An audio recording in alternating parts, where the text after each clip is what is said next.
Саламатсыздарбы? Бекмамат Осмонов атындагы Жалал-Абад мамлекеттик университети, Жалал-Абад колледжи. Директор Турдубаева Бориса Майлиевна.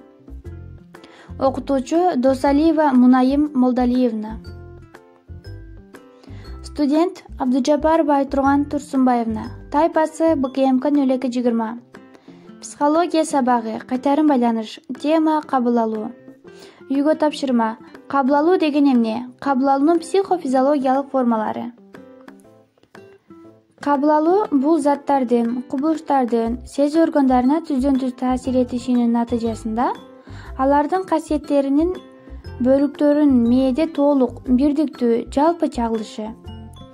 Кабыл алуу сезүүсүз ишке ашпайт. Кабыл алуу болбогон жерде сезүү пайда боло берет.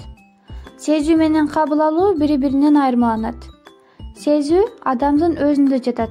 Ал эми кабыл алуу кабыл алынуучу заттын касиети, анын образы мейкиндикте чектелет.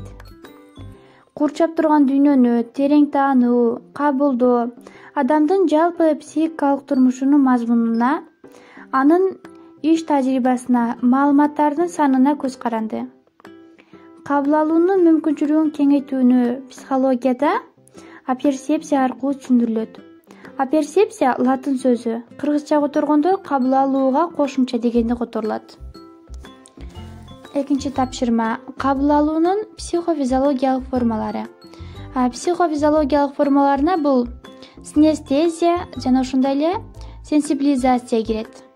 Синестезия кош сезим деген маанини билдирет.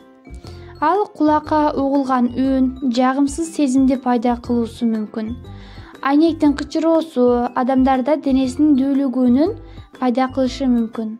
Ал эми сенсибилизация айбандын, организмдин дүүлүктүргүчтөрдү сезилиши күчөшү, сезгичтин жогорулашы, бир сезүү органынын экинчи бир сезүү органынын сезимдүүлүгүнүн жогорулашы. Мисалы, үн канчалык төмөн чыкса, көрүү сезгичтигин жогорулатат. Ал эми суунун жээгинде ырдаса, үн аябай уккулуктуу болгону байкалат. Ушуну менен кайтарым байланышым аяктады. Көңүл бурганыңыздар үчүн чоң рахмат.